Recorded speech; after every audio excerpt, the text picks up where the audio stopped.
What's up, beer drinkers? How y'all doing this week? Oh, we got a good show for you again this week. Not only do Sorcerer Chromatic and I drink and review some delicious beers, but we also have a special guest, LT from the Fresno Faction. And for those of you out there who enjoy listening to me being drunk, I am semi-drunk, just a little bit, just enough to slur my words, use a lot of ums and uhs, repeat myself various times, and talk over my co-hosts and the guest hosts. But I had a good time. It was awesome to have LT on the show. Let's see, we talk about the beer news in our beer news, our cold brew list. We go through the rundown of the Bourbon County brand stout variants. And then in our drunken shenanigans, we talk a lot about football, about the 49ers, our beloved 49ers. And at the very end, a little surprise, LT is a new grandfather. So we talk a little bit about grandkids and kids and everything. So it was good to catch up with him. A little bit jealous of Sorcerer Chromatic because he got to spend a whole weekend with him and his family. And it's just a great family to be around and to know, and very fortunate to have them in our lives. All right, so don't forget to follow us on Untappd and on Instagram. Search Cold Brew Podcast. All right, so without further ado, it's time for another Cold Brew.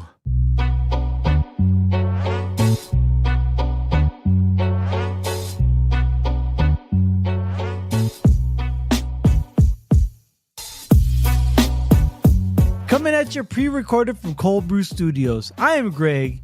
He is Sorcerer Chromatic. And we are accompanied by the infamous from the Fresno Faction, LT. We are Cold Brew Podcast. How you doing this week, guys? Great. Yeah, doing good. Yeah? Doing good. Yeah. No complaints here.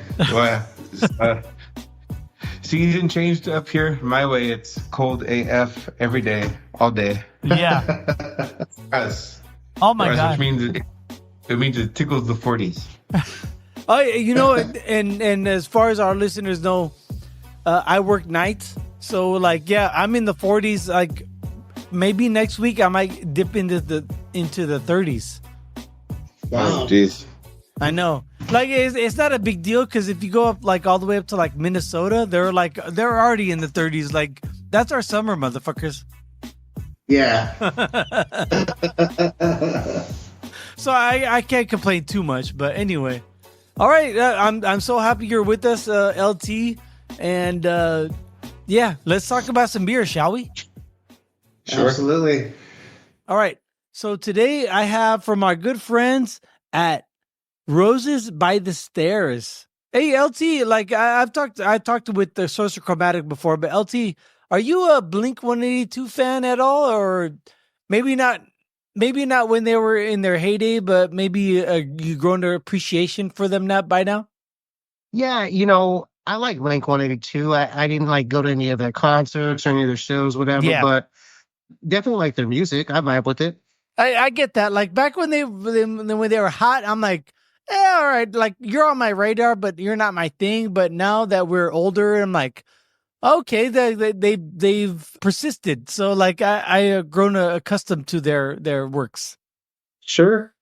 Anyway, so there's a brewery out here called Roses by the Stairs, which is an obvious Blink-182 reference, and a lot of their beers actually their beer names have a reference to Blink-182, but this one it has a more of a reference to Guns N' Roses because it's called Caps and Roses.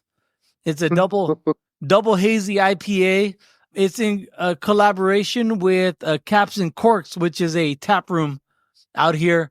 And it's a double dry hopped hazy double IPA with Simcoe Superdelic. I haven't heard of Superdelic until right now. And Nelson, who hasn't not heard of it? Nelson, Citra Cryo. And it comes in at 8.5% ABV. All right. So without further ado, pop off. What do you got?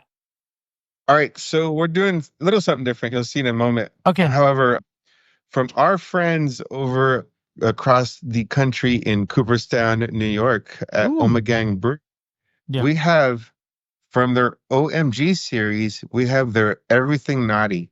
Ooh. It's a white chocolate imperial blonde stout. As the story goes, the naughty elves were spotted in Cooperstown not long ago, full of mischief and mayhem, which left us much to our delight with an imperial blonde stout, Everything Naughty, a stout that confuses the eyes and tantalizes the taste buds. Anticipate notes of roasted coffee and white chocolate, complete with a brilliant golden hue. This rich stout is smooth and velvety with classic stout flavors. And it's pretty respectable at a 9.5 ABV. So with some ado, pop off. What's it called again? Okay, it's called Everything Naughty. Oh yeah, okay. And for those of you Omegang fans and show fans or listeners, Omegang has another beer in the similar line. And what's that called? This one is Everything Nice. Oh wow, I see what you're doing here. Very very cool. Yeah. Everything Nice is lightly dusted with spices of the season. Everything Nice is a warming, wintry Belgian-style blonde ale. This supremely cozy confection pairs perfectly with any traditional holiday treat. Note the flavors of cinnamon, ginger, nutmeg, cloves, and white pepper as you sit next to the fireplace. We hope this fresh-baked offering brings warmth and light to you and yours. And this one is at actually 9.0 ABV, so it's another strong beer as well, obviously in the name, strong blonde ale. Yeah. Let me get this up open for you. Cap off. Wow. So I like what you did. Like, did you plan this like for the whole time, or was this like a spur of the moment thing? a little bit, because I knew LT was going to be In coming town? up, and I thought, Yeah. if he jumped on the show, we could do a little, mix and match segment. So just true disclaimer, we have featured Everything Nice on the show before. So Okay. we're just kind of calling it back to kind of compare and just see maybe which one has a little bit more of your style for a winter warmer or winter beer. Nice. All right. But no, I totally get that. And you know what, to be honest, like we've been doing this almost 8 years now, and we've never really done a lot of callbacks. Maybe we should do more callbacks. Sure. Maybe next year we do a couple callbacks. There we go. All right. Good. some runbacks. It's just easier for us, right? Oh yeah, there you go. Anyway. All right, cool, man. All right. I like it. Yeah. First impressions on my beer. It is, man, so Roses by the Stairs opened up like maybe a year and a half ago, and they were like the new kid on the block, right? What's that Eagle song? A new kid in town. Like everybody loves you, but will they still love you? Like, when nobody's around. I think they have not fallen off, and I really like their stuff. I always liked their IPAs, and yeah, I hope that I can interview a couple, one or two of them from the brewery someday soon. But man, this one's really good. I've had one of their beers, I think, at least on the show before. I think it was their 7th, the McDowell, which is like their Crossroads. But this one is, man, their hazies are really good. Their their lagers are really good. It always seems like, to me, my own personal like correlation of breweries, a lot of them who do really good hazies also do really good lagers, and their lagers are really good. In fact, they won a Arizona Craft Beer Award for their Oktoberfest, and I went there a couple weeks ago with the Beer Base family, and I had their Oktoberfest. It was a damn good fucking Martin style Oktoberfest beer. Really good. So I really like this one. I'm going to rate this one pretty high later on during our Untapped portion of the show. How do you like your beers? Okay, so when you were talking, we were both sipping. I started off with Everything Naughty, and okay, so, and we talked about this before, the whole blonde stout. Big fan. Just that whole dynamic. You see a lighter color beer, and it's got this roasty, robust flavor Yeah. of a stout. So the whole little optical illusion mind trick, it's something I enjoy. Chocolatey. This one has some sweetness to it. It did mention roasty coffee. I don't get that. I mean, it's got some stout roastiness, but I don't get like that coffee bitter. However, I do get a lot of sweetness. Yeah. This one is kind of cold too, so it'll probably open up. You want to add anything, LT? With yours? Yeah. Yeah. Yeah. Oh, it was actually better than I expected. I'm still sipping on it. Yeah, no, it's a good beer as far as, it's the complexity of it. I enjoy it. I'm trying to go back and forth to compare, between this one and everything nice. Yeah, it's a little bit hoppier than the everything nice. Everything nice is nice and smooth. It's almost like, how the description was, you can sip this by fireside.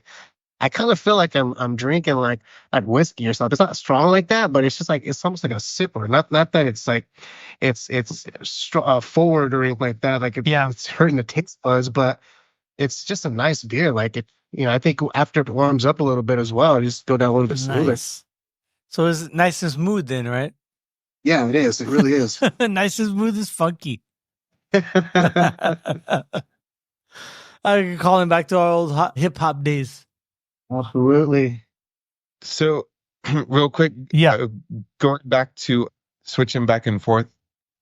Both these beers, what they have in common though, is some good, flavor from their additives. The term is adjuncts, which a lot of beer purists don't care for or really are hard to put over. However, they do it right. They don't have a lot of artificialness to it. Like the sweetness seems very natural.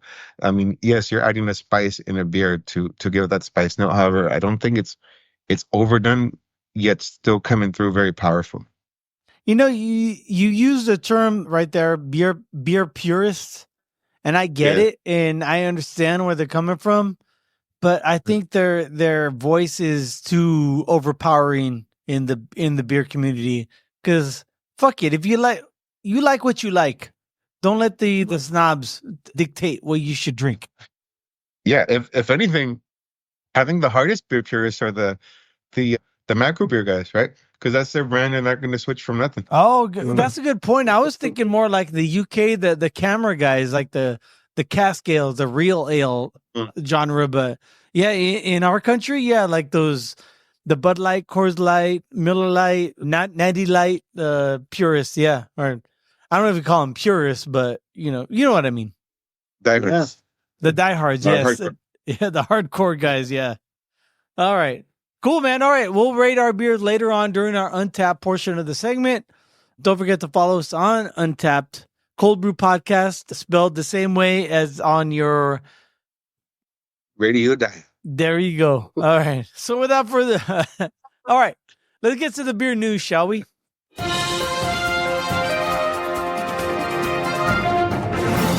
I only have one beer story today because it's been this really slow news like couple of weeks. Like I've been scraping the bottoms of the barrel like the last couple of weeks. Like I had those like in the can or like stored. Like basically I'm out. Like we're out of grain. If nothing happens between next week and this week and next week, I don't know if we might just skip beer news next week. All right, this comes to us from the manual, written by Mark Stock. Stone Brewing is back with a fan favorite beer. It's about goddamn time, right? See, the last couple of months, the year spelled porters and stouts if you're a beer fan. The rich beers encapsulate the darkness of winter and offer deeply satisfying flavors like cacao, roasted coffee, and cacao and roasted coffee. Fittingly, Stone Brewing is set to release its coveted Imperial Stout. As is the case with most Imperial Stouts, Stone is high octane, coming in at 10.5% ABV. The beer offers an intriguing mix of flavors from coffee and black currant to molasses. Creamy with a pinch of sweetness, and it's a great slow sipper. I've been brewing at Stone for more than 20 years, and Stone Imperial Stout is hands down one of our greatest beers, says Jeremy Moynier, Senior Manager of Brewing and Innovation at Stone.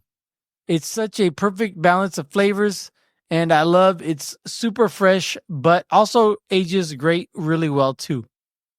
If you want to treat a beer right, pour it into a proper glass to introduce oxygen and allow aromatics to flourish. Better still, enjoy it with a bit of biscotti or your favorite kind of cookie. As the brand says, this beer is so dark it could blot out the sun. I don't remember the last time I had a Stone Imperial Stout. You know, my favorite stout from Stone is actually the Wooten Stout. Who's that guy? He's Gordy from Stand By Me. Yeah, Will Wheaton. Will Wheaton. Yeah, there you go. The Will Wheaton, the Wooten Stout. That's my favorite stout by Stone. But yeah, I'm gonna look out for this Imperial Stout because maybe it's the base beer or adjacent side beer from Stone. Ooh, yeah. You get Stone out where you're at? Oh yeah. We get Stone. Perfect. Yeah, I mean Stone does a lot in the whole IPO realm, like a lot of breweries do. That could be easily said. However, yeah, I do enjoy the Wooten, the Wooten Wheaton beer. Right. Will Wooten. We call him that from now. Will Wooten, I like that. I'll keep an eye out for it. I mean, like I said, we still get it up here. I'm trying to think. You know what I miss about Stone is they used to be known for the bombers, right? The 22s. Yep, yeah. And hardly see the 22s anymore. Normally it's just the variety cans. Oh yeah, and not just their 22s, but the whole gargoyle theme. Oh yeah. Mm-hmm. Yeah, the arrogant bastard really set them off. Mm-hmm. Yeah, arrogant bastard. I remember I really liked their porter and their stout and the whole just the whole thing. But I understand why they had to evolve with everyone's taste buds. Word. Yeah. Yeah, LT, what was your favorite Stone back in the day? Because I know you've evolved since then. Because, I mean, you probably had Stone before Sorcerer Chromatic and I did. What was your favorite Stone back in the day? Arrogant Bastard. Probably Yeah. my go-to. Yeah, that was good. I always enjoy the Enjoy Buys as well. Those are always fun. Yeah. Trying to, the 4th of July's and all that, but Arrogant Bastard for sure. In fact, to Sorcerer Chromatic's point, I actually got a bomber of Arrogant Bastard. It's been a while. It was probably back in springtime, back in March or April earlier this year. But I found it and I'm like, oh, I'm gonna pick this up.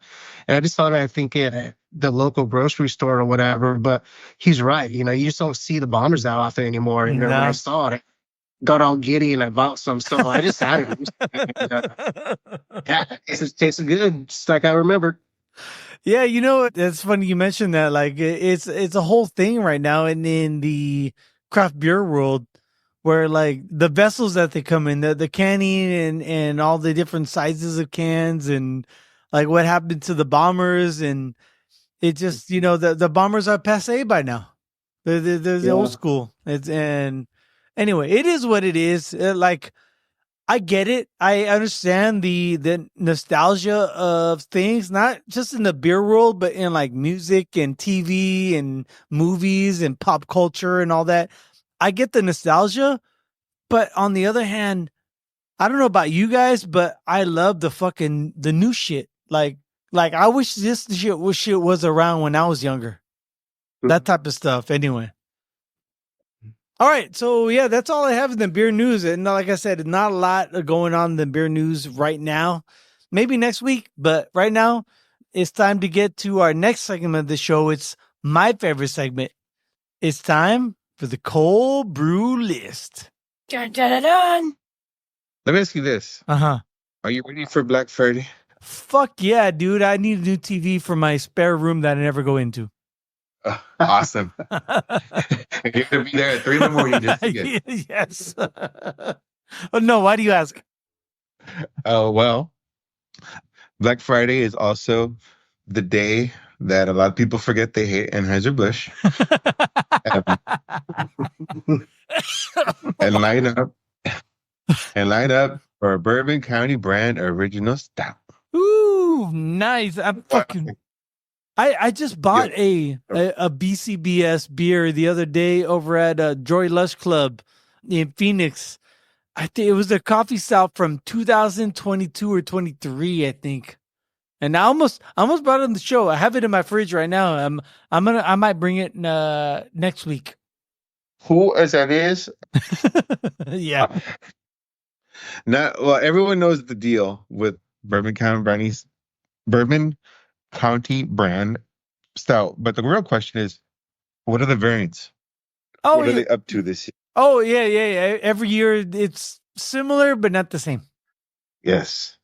The same, but different. Thank you, Chung. Yes. So I have a list, and it's a short list, so there might be some more out there too. Don't be surprised. Yeah. They kind of pull some out of their hat or out of something. So first up, the 2024 Bourbon County brand original stout. So that's the base. Yeah. Sometimes I remember one year they just had a code on what bourbon barrels they used. Like I know there was like a Heaven Hill and just I believe it was just the regular Trace. Yeah, like stuff like that. With that said, it was kind of like looking for Easter eggs, like because it was the original one, and you don't know how they got mixed in. But I digress. So yeah, if something like that comes out later, it's not being announced yet. Right. So the first true variant on the one this list I have is for 2024, the Bourbon County brand Vanilla Rye Stout. Oh, I saw that the other day on their official Instagram account. I'm like, that was the one that intrigued me like the most. Yeah. Now this one though too it starts with a rye imperial stout, so it is a different style of beer altogether. Mm-hmm. So it's the base aged, and then aged in rye whiskey barrels. Okay. You don't drink too many whiskeys, do you? Or I do not. Oh, okay. Because that's the thing. I enjoy bourbon. To me, it has a sweetness to it. But yeah, rye is a different beast. I tell a lot of people it's like it's comparing like tequila to mezcal. It just naturally spicier. It just got a kicked up notch flavor. A lot of people like it. I was about to say it's like it's spicier and more like grassy or earthy. I get that too. I mean, seriously, they get rye bread. And that'll give you a lot of clues of very good flavor notes. Yeah. So the fact that they're doing something that normally is synonymous with a sweetener in beer, right? Vanilla. And doing it with rye. I wonder if it tames it a little bit. Yeah, I get that. Okay. Moving on. Here's the one. Bourbon County brand Macaroon Stout. Oh, is it macaroon or macaron? Because I just found out like there's two different things from the cookies. Oh, really? Yeah. Is it double O or 1O? Double. Okay, so macaroon. Okay, different. Yeah, and then so it's let's see, is imperial aged stout for a full year in bourbon barrels before cocoa nibs, sweet candied ginger, and toasted coconut are added. The variant is to invoke flavors of coconut macaroons. Oh, okay. Well, I always thought macaroon was the coconut variant of macaron, but maybe I'm wrong. Huh. To me, macarons are like the smooth little cookies, right? Yeah. They're like wafers. French cookies. Yeah. Yeah, the French cookies that look like a hamburger. Yeah, this one I was gonna say this one is kind of like their one that's kind of like a dessert based. It seems like it. I don't know. I haven't finished this list. Yeah, but they always kind of throw in kind of a little flair show off, like hey, we're gonna put this blueberry pie in this beer type of thing. Oh, going. I found like a illustration. I'll send it to you, but it looks like a macaron looks like the little sandwich cookies, and a macaroon looks like a cookie that's topped with like whipped cream that had like burnt tips. Okay, so 2024 Bourbon County brand Bardstown Cask Finished Stout. What? Yeah. That was It's a lot of stuff. Yeah, Bardstown Cask. Bardstown is a well, it's a bourbon company. Yeah. And hold on, let me read it real quick. So it's results from a cooperation between Goose Island and Bardstown Brewing Company, mirroring the process of aging Bardstown's original series rye. Goose Island's Imperial Stout was aged in Bardstown straight rye whiskey barrels, Yeah. but the beer is transferred to hybrid oak, cherry, and wood barrels before finishing. Hmm. Hmm. All right. Sounds good. That actually sounds delicious. Yeah, I get that. Okay, real quick, I'm looking at the cookie thing. Yeah. Okay, so yes, I see that. So I guess I've heard them. So yeah, macaron and macaroon. I get it now. And yeah, I've seen them both. So interesting. I thought I've heard them. In my reference, I've seen people interchange them, and they've been incorrect about that. Yeah, and I thought so too. But you know what clued me in was The Masked Singer on Fox, because they had like the one of You the. saying about macaron? Well, no, it was Macaron was one of their contestants. So it was a costume in a macaron, and Nick Cannon and even the judges were like, macaron. I thought it was macaroon. They kept calling it macaroon. I'm like, what's the difference? And then I looked it up, like, oh, there is a difference between macaron and macaroon. Huh. Yeah, so there it is. Because I've always been calling macaron Yeah. a macaroon. Oh yeah, I've been calling. I just thought it was always macaroon. So I was like, oh, they, yeah. Or 15. And I've been to France, so that's not bad.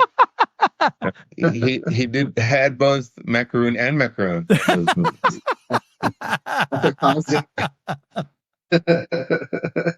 All right, what's next? Okay, real quick, going back to Bardstown, they're interesting too because they'll do bourbons and they'll do blends, which is really non-characteristic of a bourbon manufacturer because the rule of blending whiskeys in general is if you do an age statement, and age statements are big things, the rule is that you have to throw the youngest of the blends as the one you market. Oh, so for instance, yeah. So if for instance, Johnny Walker Blue, as revered as it is, no one knows how old it is because it's a blend, and they think that, and I think that part of it is not that old, so they don't want to advertise it. So they don't. They might have like a 2-year-old blend with a 15-year-old blend at the same time. Right, but that's the thing, that they'll have a 15-year and a 2-year-old blended together. Yeah, that's what I mean. So you don't know what you're actually getting. Yeah, so to legally market it, you have to say it's a 2-year-old bourbon. Okay, yeah, I get it. But at the same time, Bardstown will let you know what parts they used, so you could kind of do the math in your head. So even though it seems like they're sabotaging themselves, at the same time they're kind of like, well, why are they blending this 15-year-old with a 3-year-old? It's right. Like, try it, you know. So like it's interesting concept, and it works, and they have some good ones. I mean, I don't have any in my collection. However, I've sampled and I've ordered Bardstown here and there, and nice stuff. Yeah. Well, you gotta stop sending me all your collections. Oh, geez. All right, what's next? Next is the Bourbon County brand Proprietor's Barley Wine Ale. Oh, wow. Okay, yeah. Yeah, I guess, they've done a barley wine in the past. Yeah. I'm trying to read real quick because there's a lot of description here. Okay. Annual Proprietor's release variant Bourbon County. Oh, this one's a Chicago only release. Mm. The proprietor is not a stout at all. It's a released barley wine aged in bourbon barrels, like the proprietor country, but then it's with tamarind, lime. I don't know how to say this one. I'm gonna spell it. Guajillo. Oh, Guajillo. Guajillo. What is that? The pepper? Oh yeah, Guajillo peppers. Sorry, the peppers is on the next line in the sentence. Okay, no problem. And I think it's called piloncillo sugar. That's sure. Piloncillo. Perfect. All right. Fancy. You bourgeois Let's- fucking sugar leader. Right. So it doesn't describe the flavor of what this is supposed to accomplish. Right, yeah. No, yeah. I understand that. Oh, right away, a barley wine with pepper doesn't sound like my cup of tea. Yeah, me neither. You know me. I don't like spicy beers. It's just not my thing. I understand their place in the whole beer world, but it's not my thing. So I'm already turned off. Yeah. I mean, seriously, I'm thinking, shit, because I don't really like coconut. Yeah. And real quick, I'm looking at the Yeah. internet. Yeah. I mean, other than maybe the Bardstown, I don't know. Well, anything jump out to you? Nah, yeah. Also, I was just saying, out of curiosity, because I know, Sorcerer, you've purchased, these in the past. Are these all the same price, or did they have different price points? Oh, because of good the point. different- Yeah. Yeah. Shoot.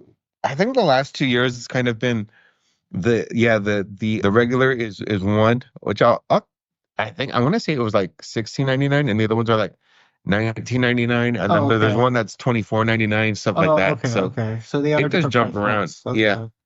Yeah, I remember like 5 years ago, like the standard or the original or the no nonsense, no frills used to be like 10 or 11.99. But Yeah. it, $8.99 before I learned about them at Santa Clara Liquors. yeah, I think COVID drove up the price, and even just the last few years the price has gone up. So it's shocking, but it doesn't surprise me. Right. But yeah, and then all the variants I think are like about like they usually the popular variants or the more available variants are like about $23 or $24, and then like the really rare ones are like 60 to 100 depending on your location. Yeah. I mean, That's what I've seen.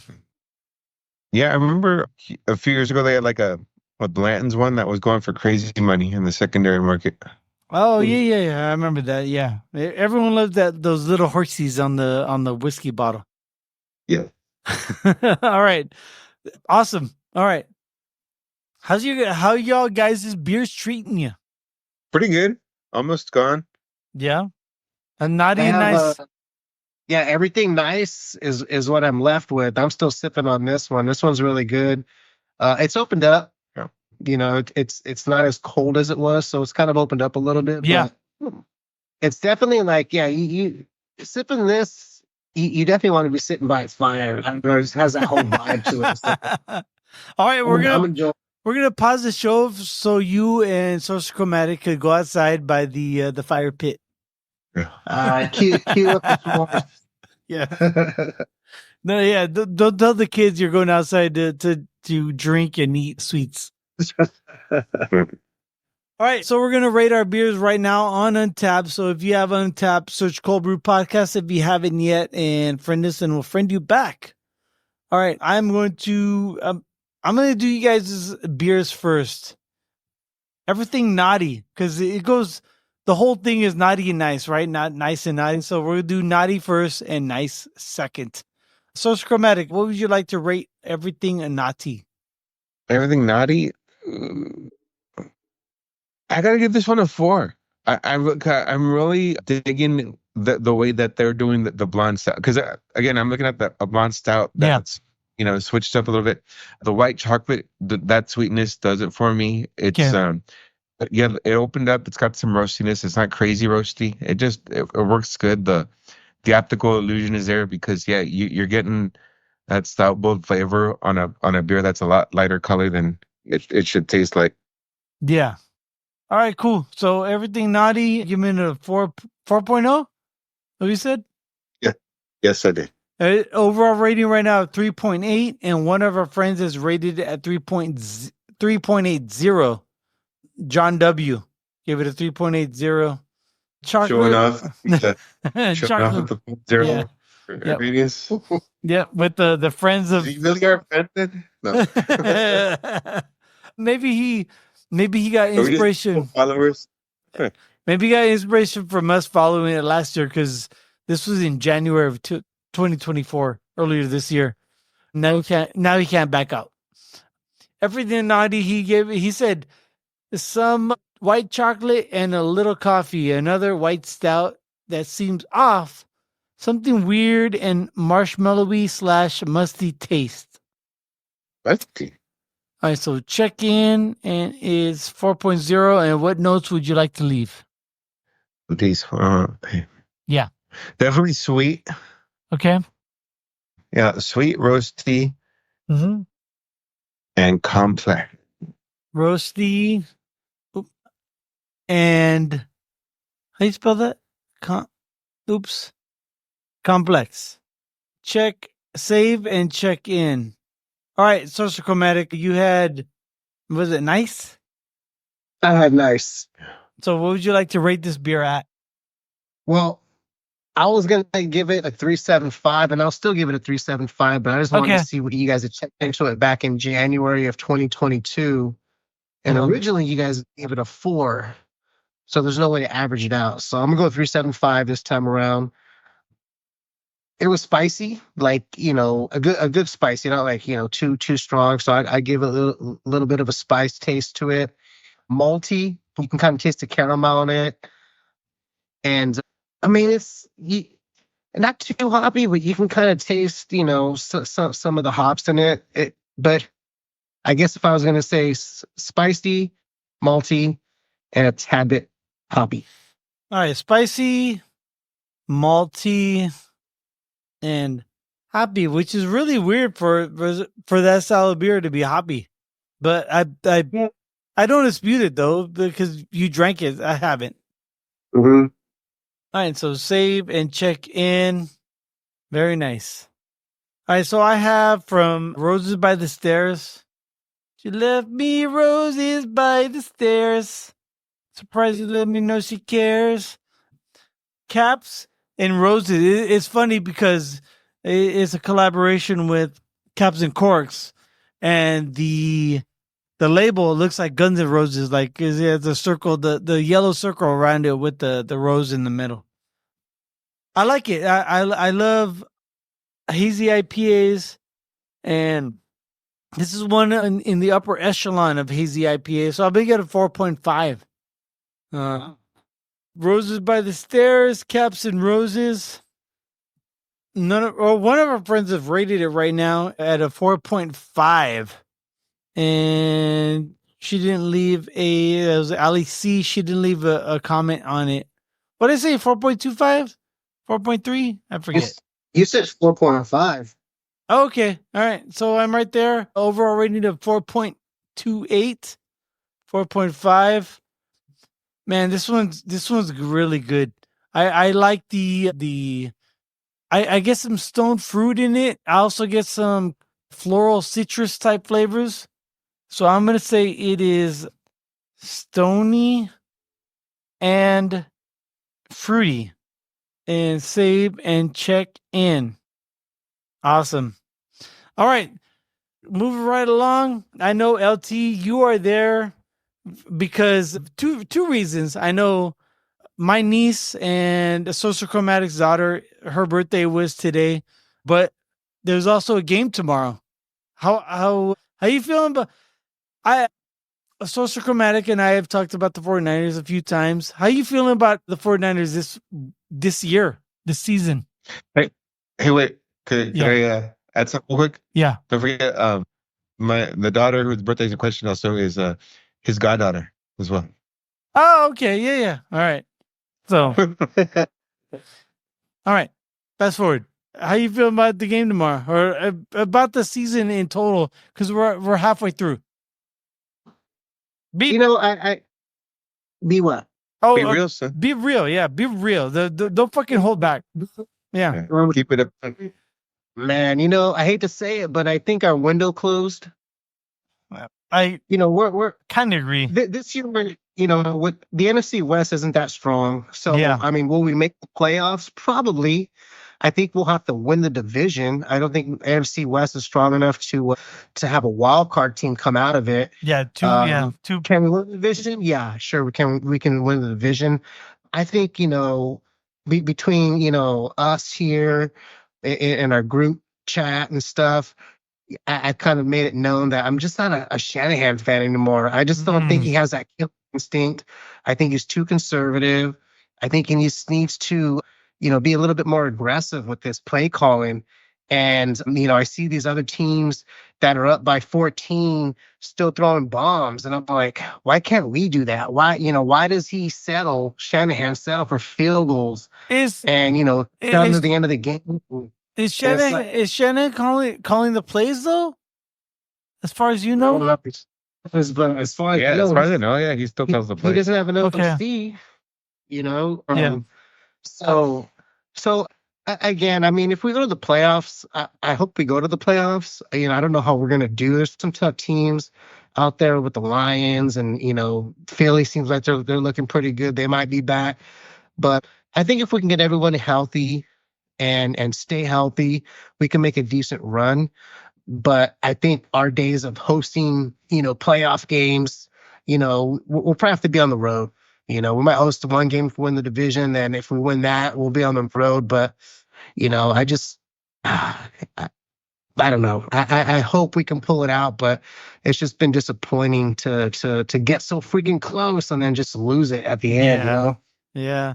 So, Chromatic, can you expand on that? Or do you agree, disagree, or like somewhere in between? Well, wait, is your question about just the team this year or the game tomorrow? No, just whatever LT said, to expand on that. I'm with him. I mean, I think we'll have to go to the playoffs as either the probably looking at the 4 seed, maybe the 3 seed. There's still 7 games left. If you're in it, you got plenty of opportunity to show you're in it. Right. Yeah, I mean, that window really shrank when the whole if my aunt has balls, she'd be my uncle, right? If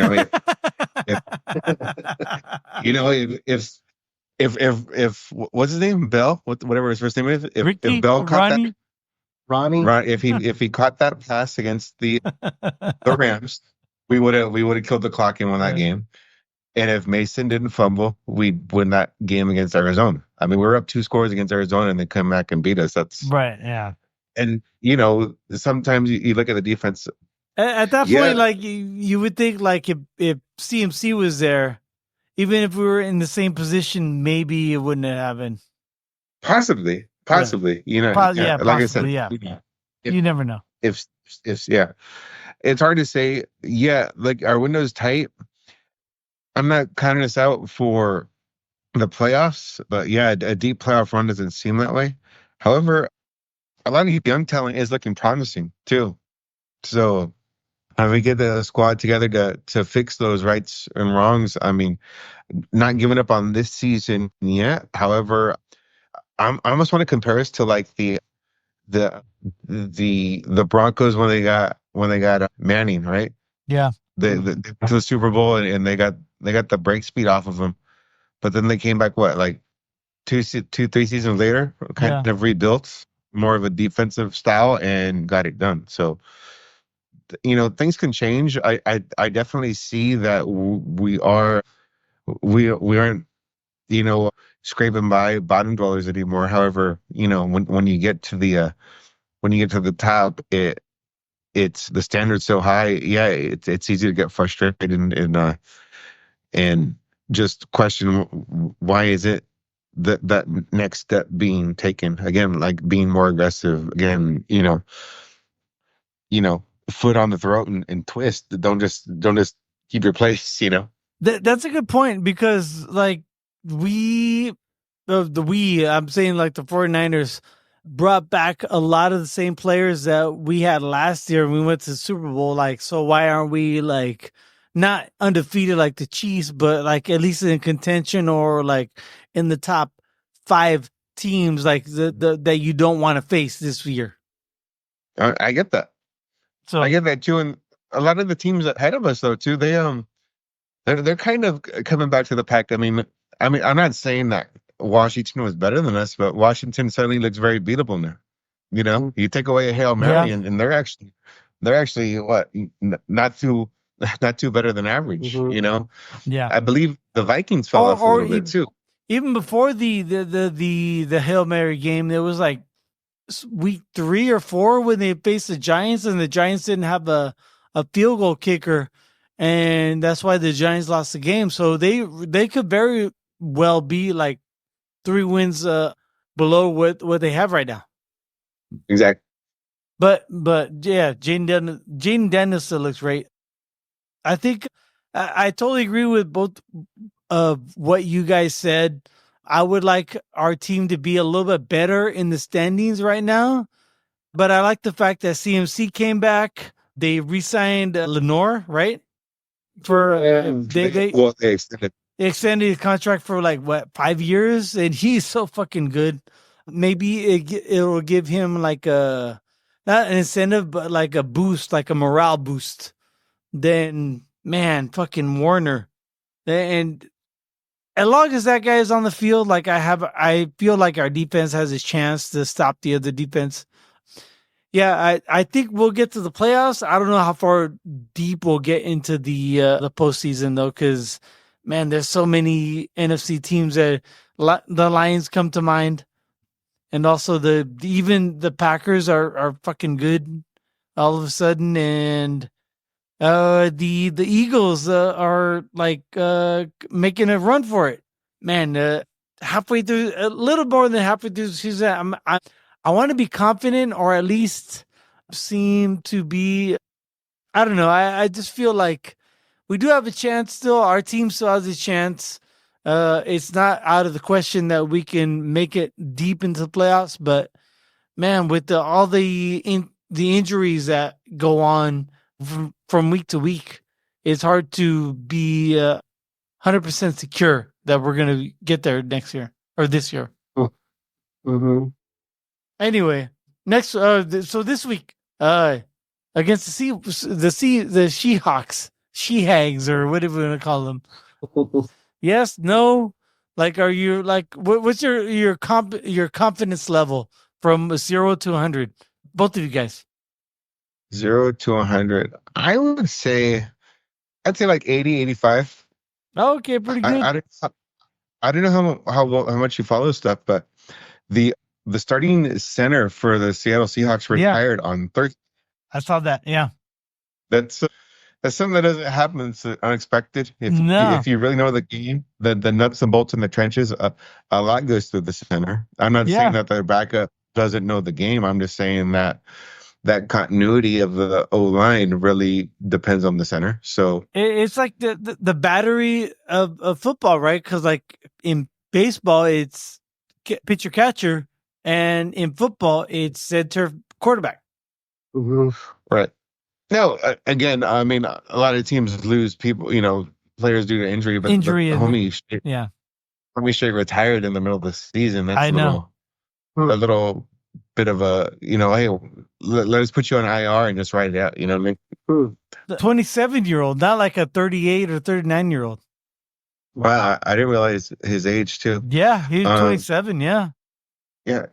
What that said, you just, you hope home field works for you. I know DK's coming back from an injury. I don't know. I'm not saying. Is he playing this week? Howard. I believe he is. Okay. They said he practiced. Okay. I didn't see the latest injury report. But, him on the field, Gino can still throw the ball. Granted, we've had some good success with him since he's been a Seahawk. Just, against him. Never count. I don't know. I'm just on the whole never count out of him. Yeah. For things you're looking at. Sorry. Is that you? Yeah. I Okay. was looking up ESPN for some stuff, and the Celtics highlights came up. I know, right? I think You tell me from that fucking highlight. Oh, I couldn't. I thought it was like a song. I think you opened up like an ad, like something. Anyway, I totally get what you're saying, but yeah, we already beat them in Seattle. Now we have them at home, but man, it's always the division games that like upset you, like either way. Right. It's kind of like I was talking with one of my friends, like, that whole the worst, the last team you want to see in the playoffs is your division runner up, right? Right. Because they know you, they're built to beat you. So it couldn't be their time coming because they made it that far just like you did. So right. Again, you gotta beat your division to get the division championship. So it's like, this is it. All right. Before we get out of here, LT, I want to ask you one thing. Out of all of us, so I'm older than you, but you're older than Sorcerer Chromatic, but you are the first one to ever had a kid. Now you're the first one to ever had a grandkid. What's that like, man? It's awesome. Yeah. It's fun because, talking with other people that I know, friends and family or grandparents, they said, oh, it's different kind of love and this whole thing. I didn't really understand what they were talking about, but I get it now. It's just different in a good way. Yeah. You obviously you love your kids, you raise everything like that, but you just have a different perspective with your grandkids now. I just obviously just have the one grandson, but everything is just different, and it's hard to explain.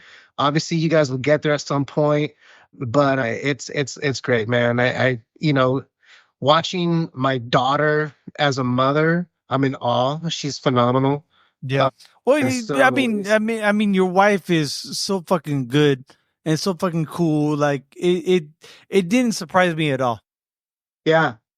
It's funny you mentioned that too, because, watching Paula as I've known my wife, since we were 15, 16 years old, and, here we are in our mid 40s, and, watching her, obviously as a mother, now a grandmother, I'm in awe with her. It's just, it's great all the way around. I'm looking forward to continuing to spoil my grandson, and, I'm looking forward to have my other kids having babies, and that whole thing. And yeah, man, it's been great. That's fucking awesome, man. I'm totally like, I am jealous of you, but at the same time, I'm not ready yet. But like I know, like right now at my point, like I'm not ready, but your kids will gradually work up to you be ready for that shit, that next level, right? Mm-hmm. Yeah. So like when it happens, I know I'll be ready for, because my daughter just had her first future freshman event at the high school that she's going to go to next year. Oh, wow. Yeah. And her mom was like, oh, I'm not ready for this. And like, I don't know if I can handle it. I'm like, fuck it. Like, I'm ready for it. Like, let's do this. I'm excited. Let's go. Let's fucking go. She doesn't want to let go of her youth. And I'm like, let's go. Let's do this. I don't know if for you, Sorcerer Chromatic, or no, not Sorcerer Chromatic, LT, when your kids went to high school, was it the same thing, or was it like even more even keel? It was even keel. With my kids in high school, gosh, it went by so quick. And that's one thing, you guys, I don't understand.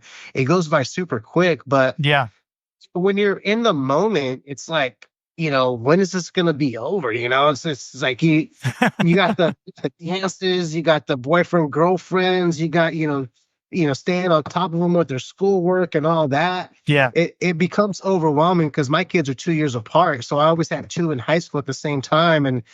And but looking back, it's like, if I could go back, I totally would, it's like, it goes by quick. I'm looking forward. It's years away, but I'm looking forward to see how my kids react to their kids, being in high school and stuff like that. because I remember, times when my kids were in high school, I tell my parents, I'm like, you know what? Thank you. I get it. I appreciate you. I'm sorry I was such a dumbass kid and thought I knew everything when I was in high school. They just laugh and say, yeah, we're not going to tell you we told you so, but we told you so. Yeah. So, yeah. Cool, man. All right. Yeah. Yeah. I'll probably do the same thing. The whole, like the what you just laid out, it'll probably happen to me too.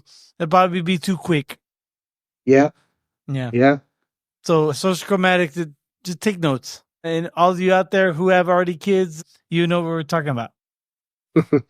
All right. Anything else you'd like to add to this episode of Cold Brew Podcast? Either of you. Go Niners. Go Niners. All right. Thank you for downloading yet again another Cold Brew Podcast. I am Greg. He is LT. And of course, he is Sorcerer Chromatic. And we like to wish you cheers. Until next time.